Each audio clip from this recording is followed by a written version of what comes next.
All right, everyone. Thank you all so very much for taking this most delightful trek with us. Today's installment is about Discovery's Season 4, Episode 2, aptly titled Anomaly. This is the only live show we offer because it is our flagship presentation. I'm honored to serve as your guest. My name is Jermaine Watson.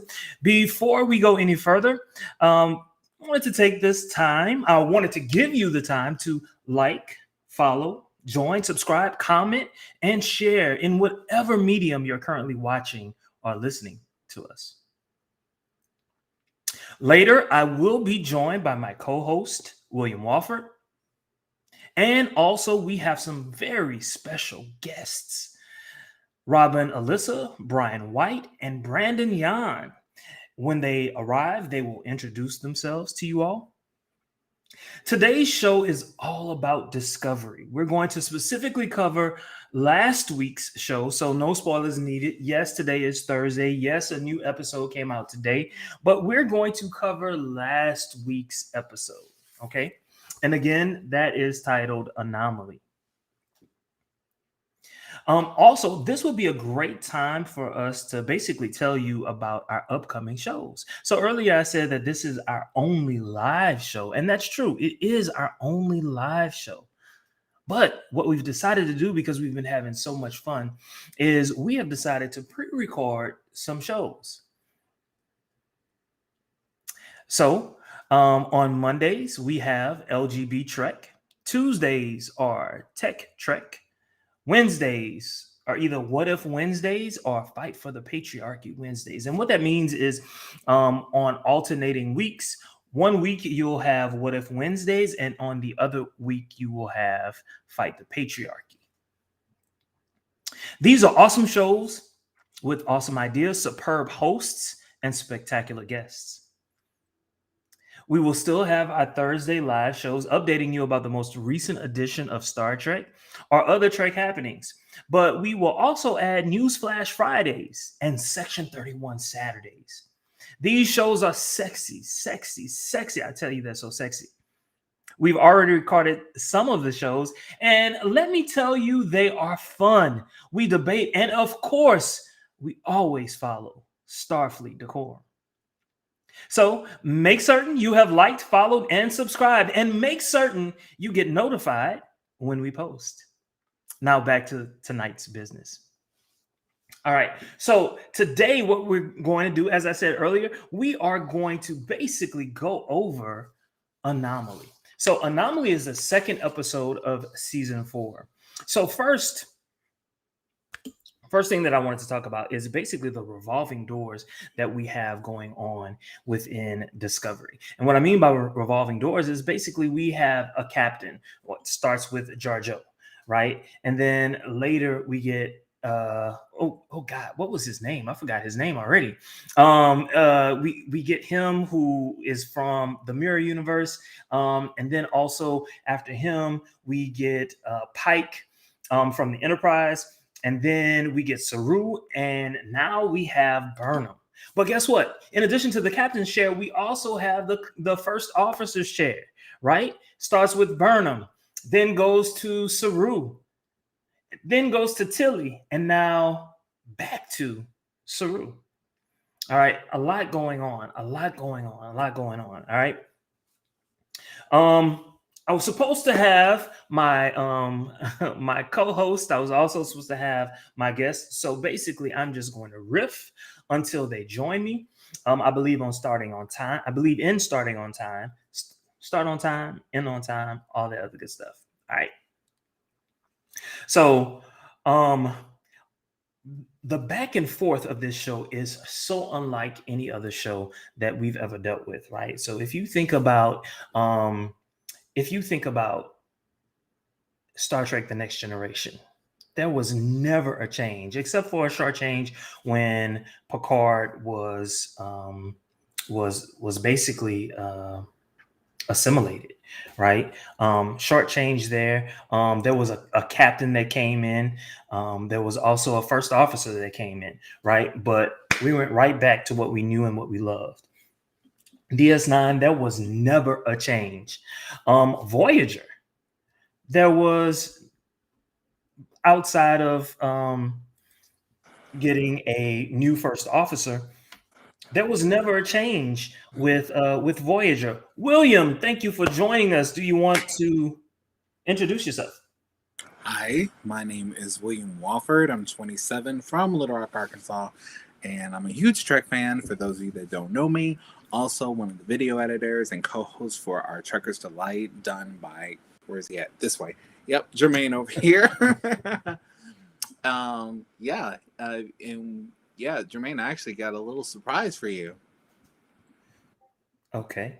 Yeah, it's actually uploaded right there in the video clips, and I think you'll be in for a little bit of a surprise. I promise you. But anyway, how are you doing today? I'm doing well, man. I'm doing well. I like to start on time so that we can end on time and everyone can go back to their lovely lives. Look, see, we started off with 2 viewers. We had 3. We just lost 1, but it's okay. We're gonna get them back. What I was talking about was, I was talking about the revolving doors of captains and first officers, and I was basically just commenting on the fact that Discovery has its fair share of captains and first officers, and it's so unlike the world of Star Trek that we know, especially from the Next Generation, Yeah, DS9, even Voyager, right? yeah. So it's completely different.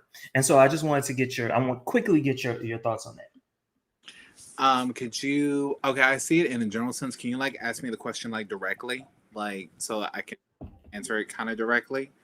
Because it's like I could like talk about so many different generalizations that you just made as far as between captains and first officers. Because like I'm going to like, can you like ask me something? So specifically, Discovery has lots of captains and first officers, Mm-hmm. which is unlike other shows. Mm-hmm. What are your thoughts on that? It's like it definitely breaks the tradition as far as not if you can call it a tradition if you way it breaks the tradition in the sense of this Star Trek show has the captain and the first officer. Well, that's not always the case because I remember in another scenario there was Deep Space Nine, which started off as a commander. And honestly, you know what? Let me ask you this. Did Benjamin, oh, well, Kieran Reese, I guess you would consider the first officer if you really consider that. But even then, he still started off as a commander before he became captain. And if you follow Michael Burnham's character in Discovery, you'll know that if I'm correct, I believe she starts as commander and first officer as well. Well, he wasn't first officer, but he was commander. So she starts off as commander. Is that right? But at least that's what I think. So anyway. I'm sorry, could you repeat that last part again? Michael Burnham started off as commander before becoming captain, just like Benjamin Sisko started off as commander becoming captain. Right. Yeah. So, like Deep Space Nine and TNG, Discovery are like the only 2 Star Trek shows that I know that like break the traditional cycle. Oh, this is the captain and this is the first officer. Like, I mean, and Discovery just go all the way around with it. Like for a while, we had a mirror universe captain and didn't even know it. like, whoa! I was actually kind of hoping we see more of them. But yeah, I think that it definitely opens the door. It makes me wonder, like, if this is the case, what is the possibility of? We see what Picard is. Picard is basically, what happened 20 years later. But it makes me wonder, what's Section 31 going to be like? That's an What's that gonna excellent question. what's that gonna be like? Um, but let me take it back before we delve into Section 31. So this is what I gather. So in Enterprise, right? So with Mm-hmm. Enterprise, you have Archer. He Mm-hmm. was supposed to have, well, he wanted to have a first officer from Earth, but he ended up having T'Pol from Vulcan. Mm-hmm. Um, with the original show, we first start off with Pike. There was a first officer, a female first officer. Ooh, I can't remember Right. her name Right. at the top of my head. And then we end up with Kirk and Spock as first officer. All right, Right. and so in my mind, what I'm thinking is this: I'm thinking, in the early days, things were chaotic, right? Because they were trying to find their footing. And what I mean by that is I'm talking about Star Trek, and not Star Trek, but Starfleet in general, right? And Mm, the further along you go in the show, you see, or I should say the franchise, you see more stability, right? right. And so that kind of like adds to that, right? Okay, like in the beginning, there wasn't a whole lot of stability because they were trying to find their footing. Things were kind of loose, they were kind of fast, kind of frontier like, shoot first, ask questions later. And that kind of goes into the Prime Directive. I think TNG like really explored the Prime Directive a little bit more than most other shows. I think that TNG explored the Prime Directive. And it's like we kind of almost ignore Enterprise because they were just establishing the Prime Directive. But I would say that the Prime Directive was pushed in Voyager, because how do you apply it when you're quite literally in the middle of nowhere?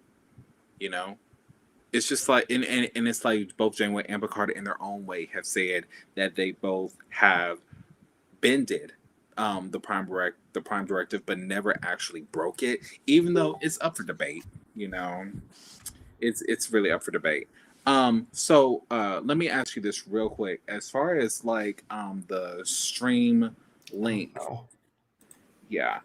So we're trying to get everyone else on here, because trust me, we have a whole cheaper by the dozen family that is about to join here in just a minute. But yeah, while Jermaine is working on that, I would say that Voyager definitely pushed the Prime Directive a lot, and you really get to see that when you see the dynamic between Janeway and Captain Ransom, where you actually do see, hey, what's up, Brandon? How you doing, folks? Hey, sorry. It took a minute. How did you find us? Through the YouTube chat link. Okay. Nothing else was working. So Okay, because I was sending the link to like everyone. Hey Like, guys, how's it okay, going? okay. Finally here. Guys, we were just conversing on like the compare and contrast, or at least what do you think, which topics today, what show do you think pushed the boundaries, aside from Enterprise, pushed the boundaries of the Prime Directive the most? well, hmm, that really wasn't the real question. We were really Oh, talking what was the about. question? I think we were talking about TNG for a minute. Like, Well, yeah, we went on we started talking about something else. oh, Yeah, we were really talking about the revolving doors of captains and commanders oh yeah, that's what we on yeah. Discovery, and then we got into another conversation which led us there. But what I want to do is I want to keep us on track. So we're 14 minutes in. Let's move on just a little bit, and I think this is gonna like really be part of the main meat of what we talk about, especially as it relates to mental health issues for the characters. Yeah. Specifically, Yeah. I want to look at Book, Tilly, and even Detmer. They didn't talk a whole lot about Detmer at all this season, but we know that she was going through something at the end of last season. And so I do want us to talk about that just for a little bit. But in terms of mental health issues of the characters, so we know that, look, Book lost his home world, he lost his family. Mm-hmm. First, let's try to put ourselves in his place. What do you think is going on in Book's mind right now? Let's start with Brian. Well, like you said, he just lost his entire planet, and as much as I hate to reference JJ verse, when Spock lost his entire planet, he was even he, as half human, half Vulcan, was, and I quote, emotionally compromised. So, I mean, if a somebody who has basically embraced logic can feel that amount of loss, what do you say about someone who is essentially empathic towards his entire planet? I mean, if you think about it, his species is essentially the Na'vi. You know, they communicate with the plants and their entire planet as a whole. Well, he just lost his planet, so it's basically like losing a family member or something like that. So, and he, as far as I can tell, he hasn't really had enough time to process it at all. He's basically just been going on adrenaline and hate. Instinct. Yeah, instinct. Yeah, trying to make the best of whatever pieces he has left, and just such a profound loss, and he's just doing the best he can, trying to push it all inside and bottle it up. That's not good for anybody. Yeah. Brandon? Well, it really depends. My perspective, I just finished watching the most recent episode of Discovery as well, so I haven't watched it's it. kind of I haven't watched it. I can't hear. I haven't watched it either, so don't feel too bad. okay. So we can't discuss it. Dang it. No. That's where I was gonna go. No. All right. Well, then I will isolate myself to last week's episode. So I agree with Brian. I agree with Brian in a lot of ways. But at the same time, it's not just about bottling it up. It's about doing whatever you have to do to survive. Anybody who, especially at this time where there's been a lot of loss of life in, the public and in the real world, anybody who's ever lost anything or anyone, regardless of what it's from, there's so much loss. And every single person who's lost someone knows what it is to just pick yourself up by your bootstraps and keep moving forward. You have to go to work. Yes. You have to do your job. You have to drive your car. You have to go get groceries. You have to take care of your other family and kids and, clean your house and make life has to go on. The whole phrase of life must go on. In Book's viewpoint, he lost everything except Burnham. Mhm. He's not even really friends with anybody else on the crew. He's got Burnham. He lost everything and everyone and everything else that was part of his universe is just gone. I don't think anybody even alive today, even with the amount of loss that we've had with, diseases and infections and cancer, I don't think anybody can even come close to experiencing that kind of a loss. And then we talk about except Except for Spock. for Spock. Exactly. But Yes. at the same time, sorry about that. But at the same time, going back to an episode of TNG, the one where Troy temporarily loses her empathic abilities. Remember that one? Oh, that was a deep That's one. true. Her patient was basically doing the same thing. Her husband had just died and she wasn't dealing with it. She was essentially throwing herself into her work and hoping that would compensate for the loss by, taking her mind off of it. Exactly. And that's the same thing that Book is doing by trying to throw himself into whatever and not processing the loss, not allowing himself the time to grieve. But at the same time, think about it. He really can't allow himself that time. His ship needs to be used. He's one of the best pilots that they've got for his ship. He understands how his ship functions. Discovery is still relatively new to this era. They don't understand completely how all their new tech works. They're still playing catch up. Book's lived in this world. So he's literally their lifeline. He's got to go in. He's got to get the data. His ship is the only thing that's there. So it's one of those things like, he needs to give himself some time, but they're on this crunch and he can't. I love the fact that he's showing the emotions he is, because how he's not completely falling apart into complete shambles and just locking himself in his quarters, I don't understand. Well, I mean, Speaking of and hold on when- a second. Let me get in there because there was a specific time where Burnham was talking to him, and he was just like, "I need you to leave, William." Yeah. That was, well, to me, that was a real moment. Like for me, I probably would have Yeah. like exploded. I would have cursed her out, but he was just like, "I need you to go." Mhm. Right. So in terms of like the real, and before you answer it, like think about your answer. For me, when something like that happened when my mom died, I did the same thing, Brandon. I immersed myself into work. I did whatever I continued my life, and guess what? Maybe 9 months later, I basically fainted at work. Yep.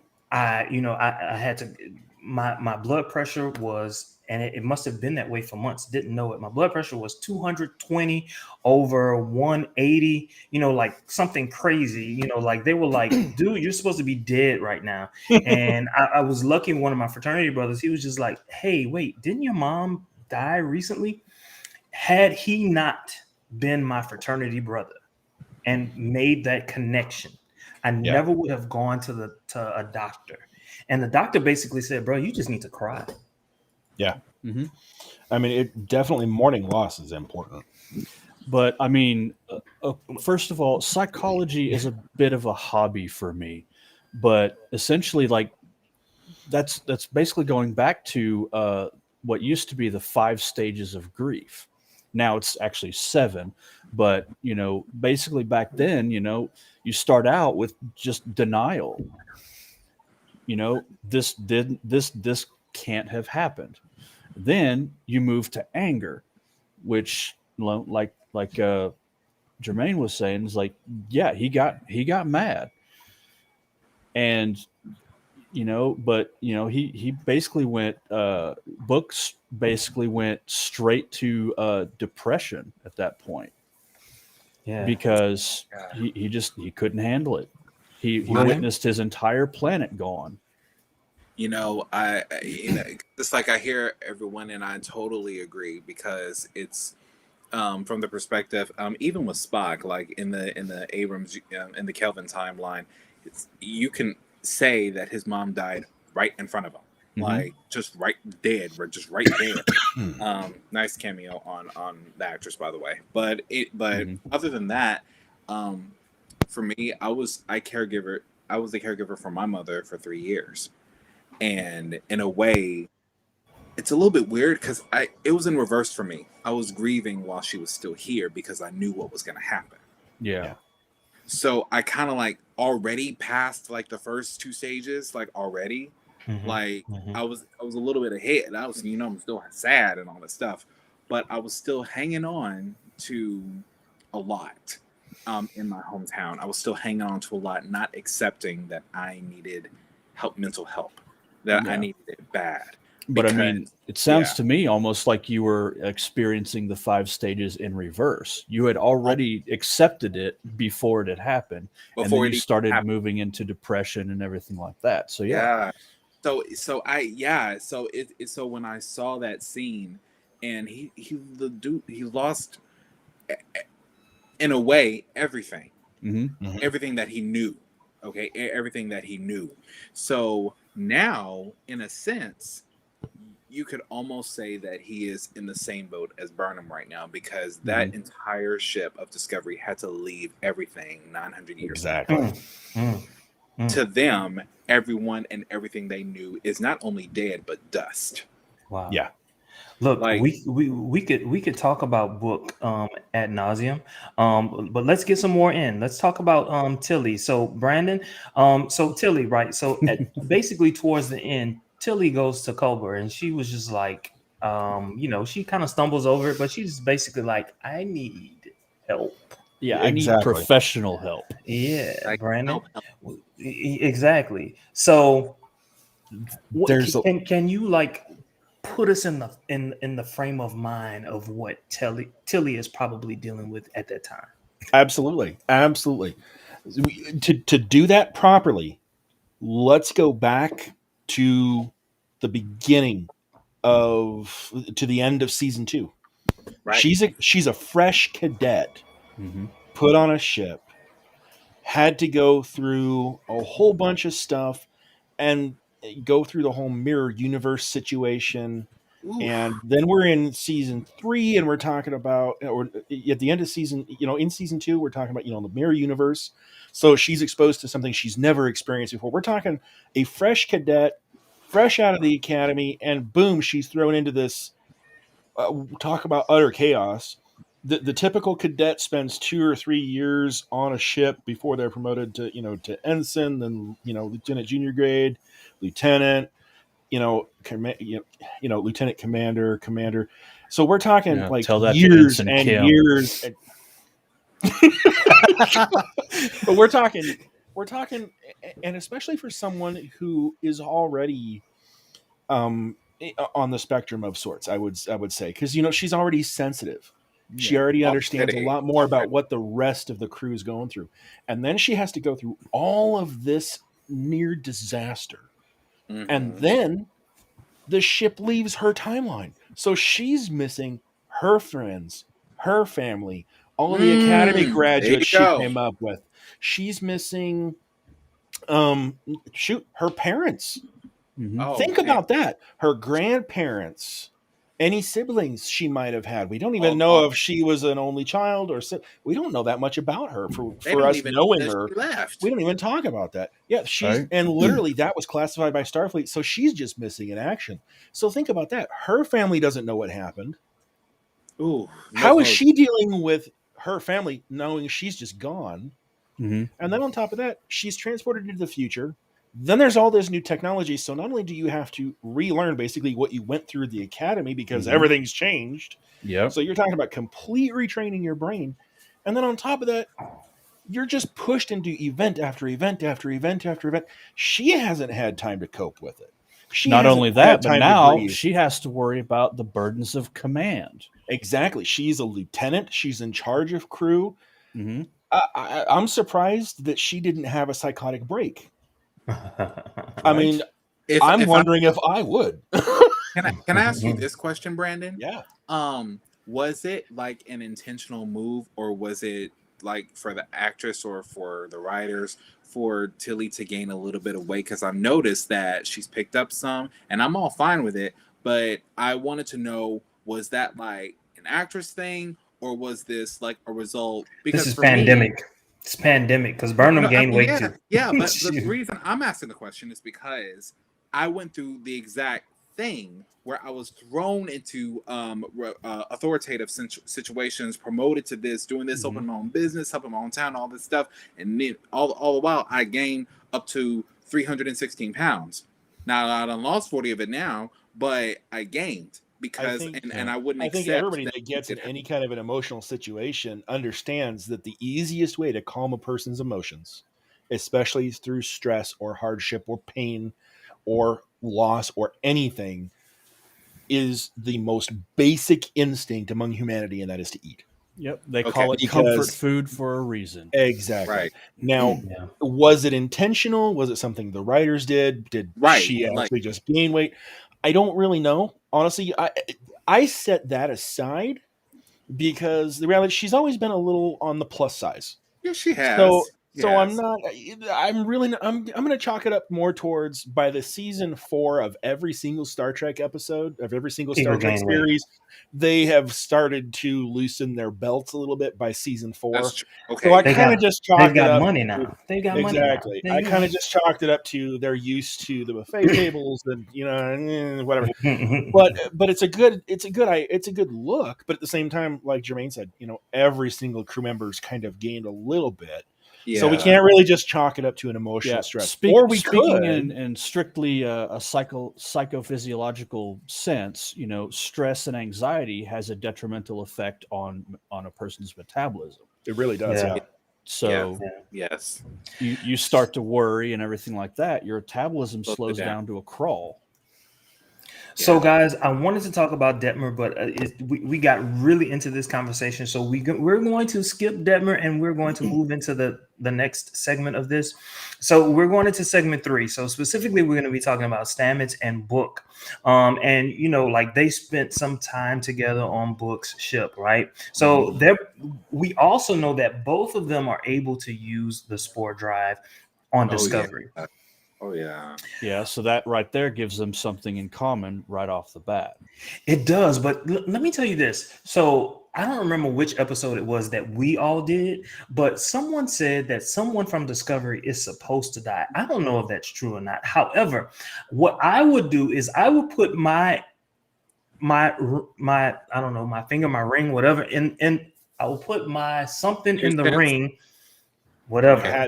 Put your hat in the ring. Put my Put a hat in hat, the ring, yeah. and I would say that Stamets is going to die. Why would I say that? Because very rarely in Star Trek do you have two people able to do the same thing. Yes, you have your science officers in engineering and they work close together, but at the same time, they do different things.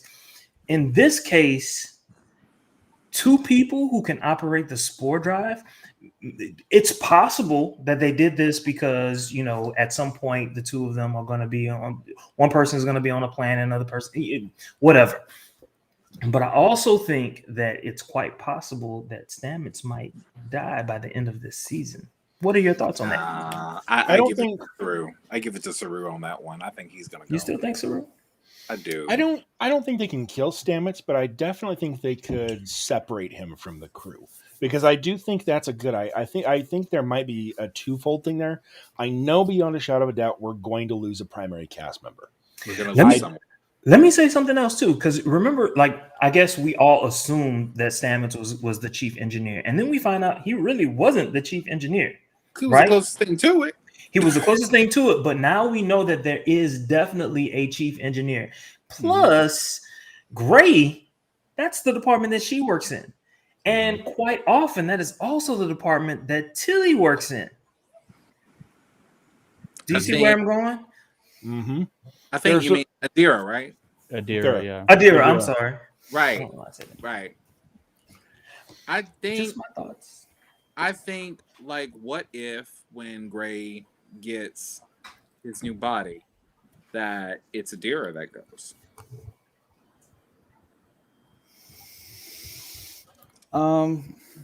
Well, I mean, they might. I don't see they that. might leave I don't see that as a together. possibility. That's the only thing that I can consider. If Yeah. anybody's going to leave, if Stamets leaves, Doc's probably going to go with him. Yeah, you can't really after season one you really can't Yeah, separate them same again. thing with Gray and Adira. If one leaves, they're going to lose the other one too. But I don't know. long story short, No. I mean, I honestly couldn't tell you if we're going to lose one or who it might be, because at this point it's kind of an open book. You know, No pun intended. oh, you like what I did there? But We all pretty much safe and secure in saying the book ain't going nowhere. well, Once Our again, grudge. once Not going again, anywhere. if he goes, Burnham's Then- likely to go with him. Now, I will say this: if he goes and she doesn't, he's probably going to go off hunting for others of his kind, or going off to find himself or some other kind of thing, trying to deal with the grief and process what happened to his planet. Oh yeah. But I don't think that's going to happen anytime soon with Burnham around to, lick his wounds. Okay. So to speak. What about one of the helmsmen? well, and see, this is where you start talking. I know, Jermaine, you said let's skip Detmer, but I'm going to bring her into this. Okay, I like her attitude. I like her character, but one of the key things that happened this episode is Detmer was supposed to fly Book's ship, Mm-hmm. but he's a better pilot in his ship, which Yeah. tells me he'll be a better pilot for Discovery than Detmer is. He has a lifetime of experience. If anybody leaves, it's probably going to be her. My reason for saying that is multifold. Owushamu, or whatever her name is, she's not gonna like that. Owushamu? I don't know her name. I like- Awumumu. Guys, he literally said Owushamu. I don't- I just I want that to be clear. Don't get me wrong. I like Detmer. I like what we've seen of her. But I want to make this very clear. We haven't seen much of her. No. Yeah. What do we know? What do we know about Detmer? She had some kind of weird something other happen in season 2, and had a major physical and had a major psychological physical trauma. and psychological trauma, and we have no idea what that was. Yeah. It was just she was having all kinds of weird distorted views and stuff, and not being able to see and focus. That And was all of a never sudden, really, season really 3, addressed. Ended No, it up wasn't. And coming then out season with 3, some she's sort of perfectly cybernetic fine. implant. Yeah. Yeah, We have and we're no like, idea oh, where that came okay. from or what it does. And it was enhanced with modern technology Yeah. in season 3, and It's now season definitely gonna be 4. a future storyline. I hope, but they really haven't given her anything to do. She's a pilot that freaks out when she's asked to make maneuvers. She Well, panics. last season. Last She season. panics at the helm. I mean, it reminds Last me. Yeah, Me of what and here's Philly the is going thing. through right now. Before the whatever event happened that gave her physical and psychological trauma, she was confident and almost to the Yeah. point of being cocky. good. You know, your typical pilot. Mhm. But after it happened, it's like her confidence was shattered, and we haven't come to terms with that. We don't even know what happened to shatter her confidence. So does it stand to reason that it in there between season 3 and now 4, we probably have seen and will see different points where the crew is going through what Tilly is going through right now, addressing their trauma? Maybe, I really hope so. because not everyone is going to deal with it at the same time. No. If you recall, first episode, I told you that we're going to be talking about mental health, and somebody said, "No, Yeah. no, we're not. No, we're not." I said we can't do it for the whole season because No, probably not. I really hope not, because that's going to drag the season down. Yeah, But- basically, if we start talking about mental health for the entire season, that's basically all we're going to talk about. Yeah. Because the entire crew, I mentioned this before, but the entire crew They is, need a is ship's seriously counselor. messed up. Yeah, where's Troy when you really need her? Right? I mean, this They is the phase part that where you position actually out. do need Troy. Like this is a moment. Yeah. Well, but guess what? Culber is not only an MD, but he's also a psychiatrist. Yeah, I mean, basically, that's he's fine. the Discovery That's fine, and I'm version glad he has of that education, Phlox. but I didn't get that vibe from him. No, they said it. They said it on several episodes. But if you think about it, like he's always going around to people, he's talking to them, he's doing it in a friendly way. But Yeah. it is, you know what I'm saying? He is doing his job with them. Yeah. But Like speaking of, let's move on. Let's move on. We're at Okay. 38 minutes. We're at 38 Okay. minutes. We could talk about all of this for hours and hours and hours. But Oh, good.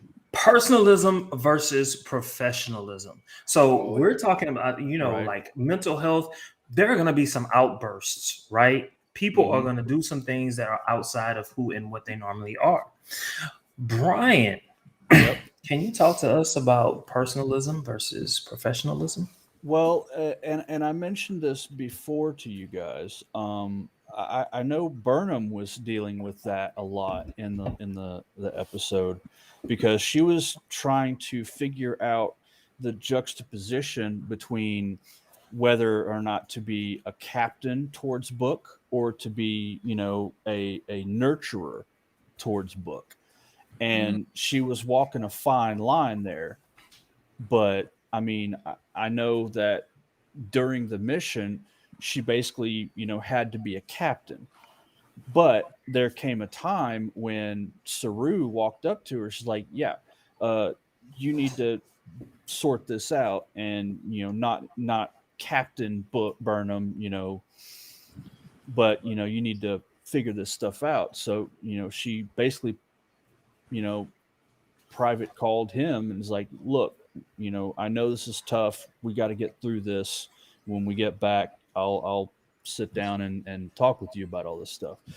But it's a very fine line between having to deal with the professionalism of being a captain, especially in front of other crew members, and basically, trying to be a nurturing, supportive, significant other to somebody who just lost their entire world, literally.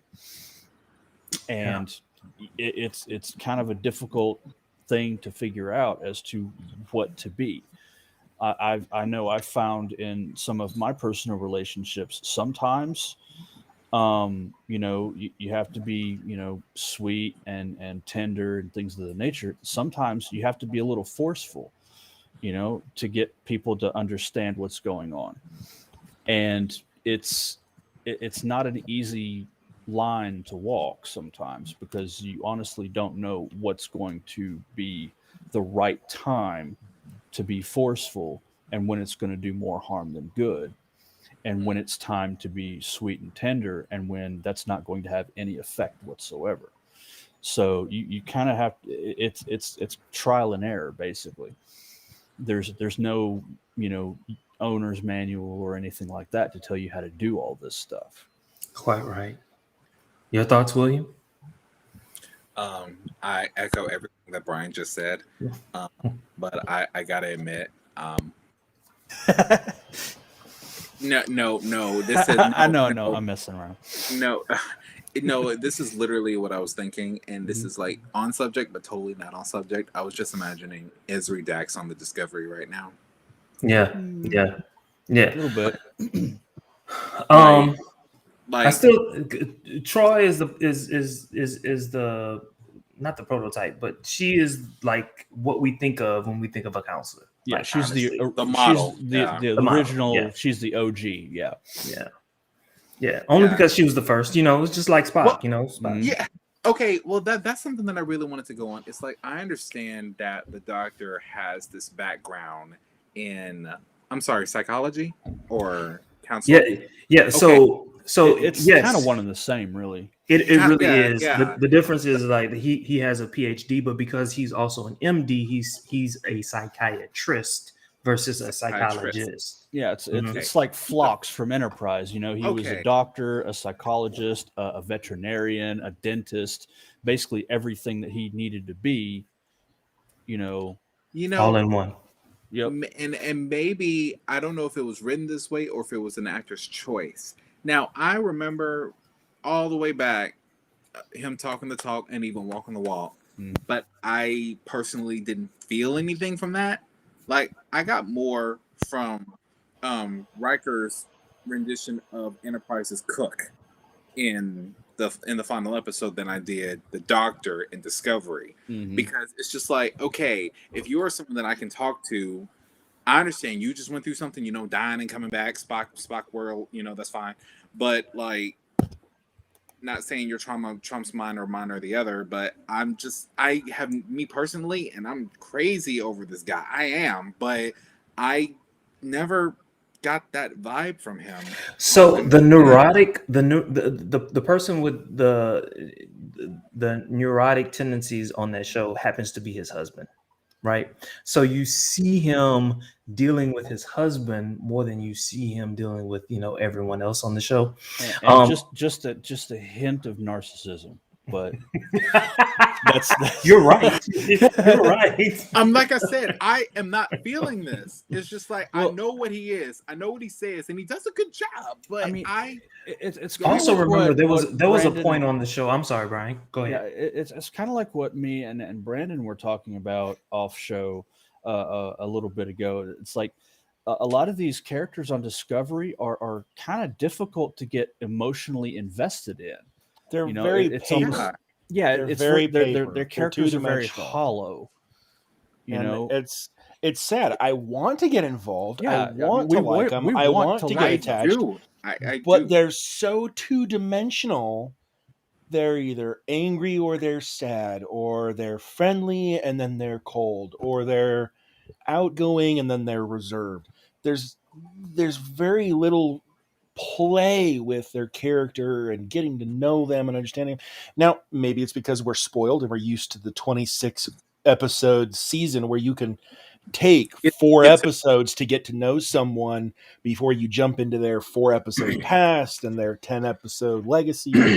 I don't know, but I just Let feel me like ask you a question, and I don't want to derail the conversation. no, you're fine. But because we're talking about it, let's look at Picard, because in a lot of Mhm. ways that show is similar to this show in that there's an arc, right?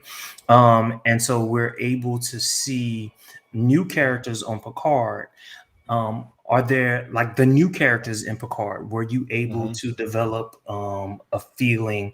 I have. Okay, okay. I have. Let's hear about it. Let's hear about it. Now, first, the what- first thing, I Yeah, do go ahead, Brian. love how in Discovery they did actually, make a nod to Picard when they Agreed. were talking about Gray's body. It's like I they thought gave, that was really cool. they But, gave you a know. hint to how it ends. They Yeah. gave a hint. Mhm. Because But Yeah. continue. okay, so there was one. I love them all.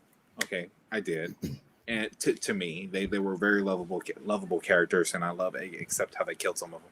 But the one that but I did not crack my first tear until I call him Picard's Romulan son. He's not. Who's the kid? Not Icha. What is his name? Not God. Icha, the kid. The kid that What are I don't names? remember his name. Doesn't he but start with an apparently- L? the long hair. Yeah, I don't remember his I gotta name, look- but I'm apparently gonna they look it up decided right to add now. a ninja to Star I Trek. totally so- date him now. Like, Go ahead on him, the Romulan him. kid. the kid.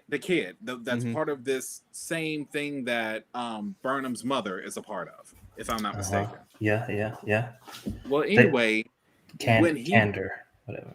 something like that. When he broke down at the end of that show, I lost it. I lost it. And that was the first time I cried. Well, the first time I cried was like tears of joy just for seeing Picard in general, like, Right. Elnor. I had Elnor. Elnor. I had no emotional connection to him, but I did have an emotional connection to the neurotic on the show, the woman, the one that kept calling him JL. Yeah, Oh, the like one Jay- that vapes and Yeah, all- and she's a drunk, and her kid has Mhm. nothing to do with her. Like that was the Yeah, one that I that like. felt more real to me than pretty much anything Discovery had to offer at the time. If I can make this brief connection before I let Jermaine take us to the next segment, I looked forward between Discovery and Picard. I just wanted to make this connection. I looked forward to the conversation between Stamets and Book the same way I looked forward to the conversation between Picard and Seven. that we And never really got. That's a fair. We never point, really got that conversation. right. between What are you Picard talking about in and Seven. Picard? Yeah. Yeah. They spoke. Well, Yeah, they but did. they acknowledged each other. That was That's basically exactly about it. what I mean. And Yeah, we're about it to was. see more in season 2. But I I'm hope- glad let's that really they hope, actually yeah. spoke versus the graphic novels I keep reading every night.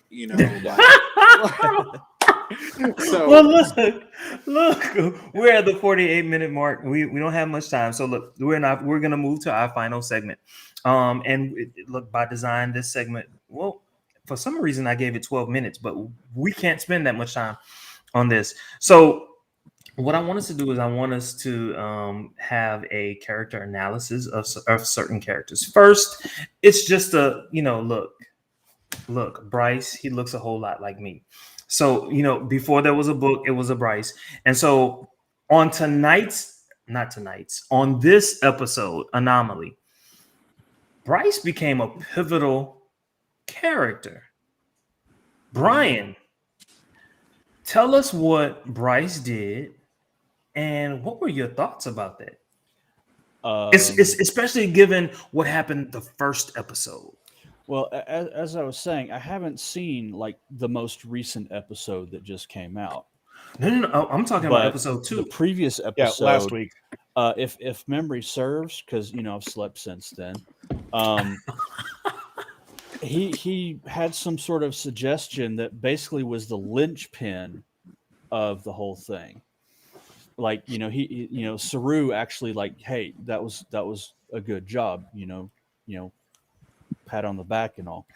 I don't remember exactly what it was because, like I said, I kind of Well, basically, he Isn't said that you the can. tether?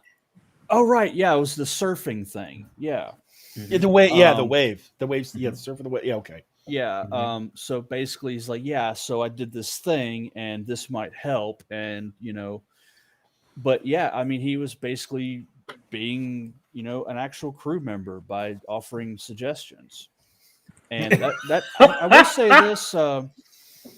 That is one thing that I haven't really seen a lot on the bridge of Discovery, because everybody just seems content to follow Burnham's orders most of the time. Uh-huh. But Oh, it was kind of like, I see your point. It's kind of like a callback to TNG, like Yeah. or even Voyager. Like someone random would like have an idea and they would just say it, and it wasn't the commanding officer who came up with all of the ideas. Right. I'm sorry. Yeah. Yeah. So, I mean, as far as I can tell, he basically is like, okay, so this thing, it might work, and it's basically our only shot. So, might as well give it a try. And if it works, great. Yay. I mean, Yo, I'm sorry, I'm dying laughing because they're having a conversation on private chat and they are killing me. But you're not wrong. The black Brandon. one. Yeah, you're not wrong, Brandon. Sorry, I had to say it for Brandon. The black one. I mean, it's not even that. I don't know who it's taken me 4 seasons to figure out that Tilly's name is not that proves our point. Tylium or something. I'm like, what? That proves our point about character development. If I don't remember your name, that means I don't. Right. Yeah, I have it brings no me back to what I was attachment to saying you. earlier. It's been they're hard to get in emotionally season attached 4. to. We're in season 4, and I don't know half of the crew. I No, don't know half of them. Yeah. I know Burnham, I know Tilly, I know Saru, I know Saru. Detmer. Up I know until a couple of days That's ago, it. I That's didn't it. remember Adira's name. Exactly. I still have to be reminded of who that is. And I'm like, Yeah, exactly. Even Jermaine, Oh, that's was this just like person. Gray, and I was like, Gray? No. yeah, who's Gray? It's like, who are these people, and how are we supposed And to care? had he not said Gray, I wouldn't even remember what his name was. Right? Here's I the actually didn't sad remember part. him until he Like, mentioned. who are these people? Like, Yeah. The sad part. Like, and I there's like- it's I no like disrespect to Stamets. Discovery. There's no No. disrespect to Discovery, but it kind of like goes and improves the point that we were trying to make. If we don't know anything about you, we know a lot about it. But if we don't know enough to be emotionally invested in you, and that, to the point where we don't know your name, Yeah. I'm sorry, that's a writing issue to me. It really is. And who no the offense, hell's they could be idea written was it off to the make show, this shit and 10 it's not going episodes to kill anyway? me. I never understood that. So I'm sorry. Wait, stop. Y'all, Bullshit. please I'm stop. saying, There are like 3 different conversations going on all at once. It's just wrong. It is blasphemy. Stop. It is chaotic. It is like I will get Kalis on their asses because this is just wrong. This is wrong. Like, Joe's idea was it to make it 10 episodes for Picard, for Lower Decks, for Discovery. This is some cockamamie bullshit. I'm sorry. This is just wrong. I didn't know. Like that's like me putting $2 of gas in my car to drive around the corner and I run out of gas before I can even get to know my car. Like that don't make no sense. I'm But sorry. yo, Owushamu, what do you think about Owushamu? That's the other dreadlock gal, right? I'm sorry. Yeah. I'm sorry. She's the one that sits at ops. Yeah, she's off. I don't I'm know like- her name. It's Owushamu. Who they are. Usually there is 7 solid characters in every Trek show.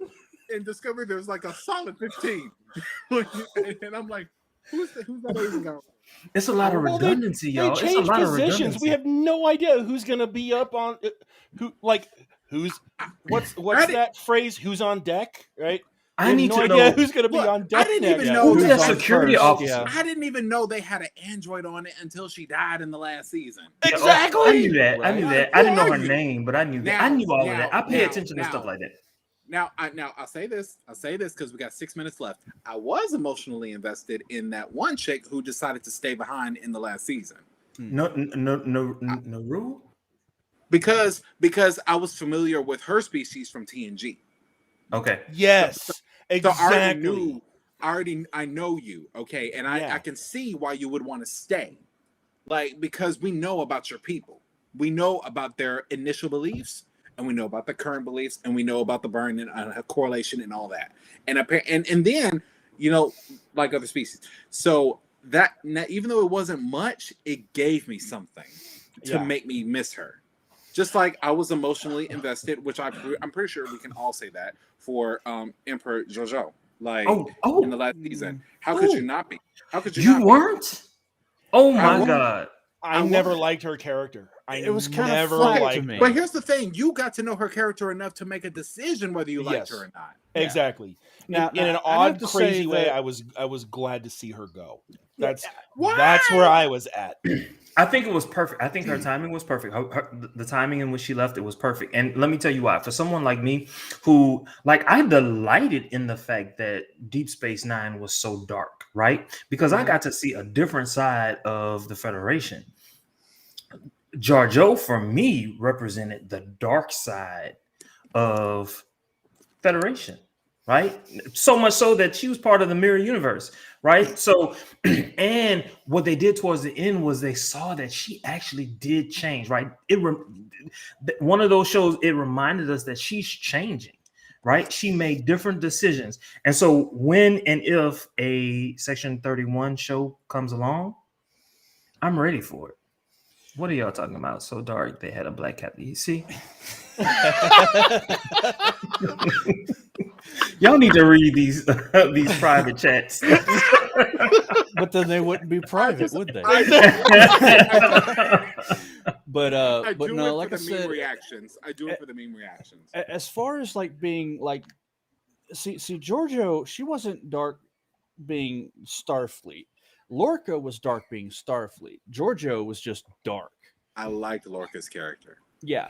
See- But he was at least trying to play the The he role. was playing captain on TV, as it Is were.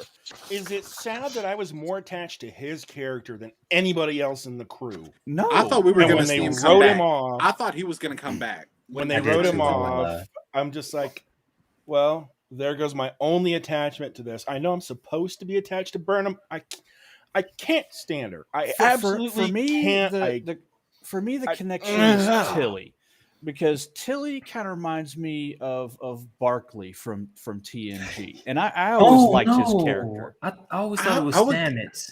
I always thought Adira was more of Barkley because she clumsy as hell. Their was clumsy as hell. Well, I Like, mean, all over the Barkley place. had All of all us have a these different opinion. issues, like the hollow addiction. He was like always anxious, nervous as all hell, didn't, want to talk to anybody.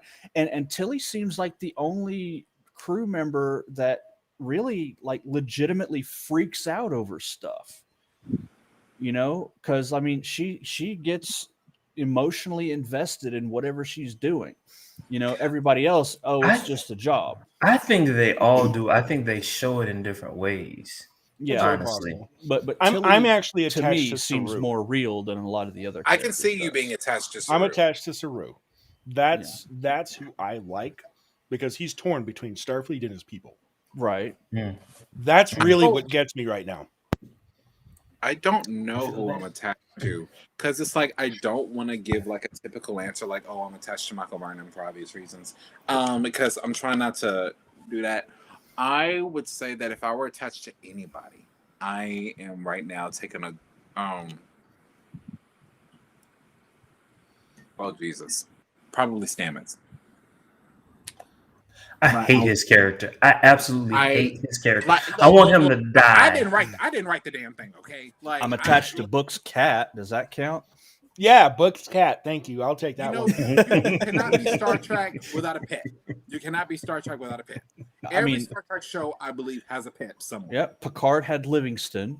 Archer had Porthos. Oh, yeah. Who the hell is Livingston? The fish. The lionfish. The fish. Yeah. Fish. How do you not remember the fish? I thought we were going on like. I mean, that's cool, but I was thinking Spot, like Data's cat, like. Well, I mean, I'm talking just the captain's pets, to be Oh, honest. captain's pets. Oh, see, now that's the topic. Okay, because I know we Different gotta move on. topic for Yeah, a different yeah. day. Jermaine, We got let me to. ask We you a got question. Let me ask you Yeah. this Quickly. question: did you play Marie's video yet? Oh Lord, I did not, y'all. Okay, Wait, so and I was it's- supposed to. This is actually a good outro too. So look, quickly, we're gonna watch this, and then we're gonna Okay, do our outro. Click the one I just uploaded. Hi, everybody. I am Marie Brownhill, and unfortunately, I wasn't able to be here for the live stream. So you get me in absentia. One of the things I really want to talk about with respect to this particular episode is that Anomaly is largely about grief, and it presents two competing visions of how to handle grief. The first is how book isolates himself, and all the other characters tend to isolate themselves with respect to their grief. Because grief is a profoundly isolating experience. Saru is right. Each one of us has to walk through our experience of grief independently.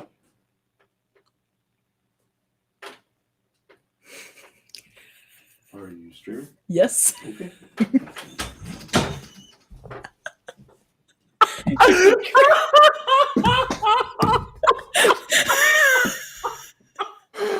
Are you kidding me? I'm sitting here watching this whole thing. Okay, guys, we officially have our first recorded blooper. Yeah. All right. Marie, take it away, girl. Okay, can't go any further. Yeah, we're gonna get better with the audio. That's actually the only video, William, that I see. So let's close this out. This ends our third live episode of Trekker's Delight programming. Next week, we are going to provide you all with additional content. Yes, we hope you will enjoy Mondays, LGB Trek, Tech Tuesdays, Wednesdays, What If Wednesdays, and Fight the Patriarchy. Of course, Thursdays live show with all of us. Fridays, Newsflash Friday, and our Section 31 Saturdays. We talked about Section 31 a lot today. Please like, follow, subscribe, add, comment, and share to stay delighted in Trek. As always, I'm Jermaine Watson, and thank you for listening or watching Trekker's Delight. May you have peace and long life.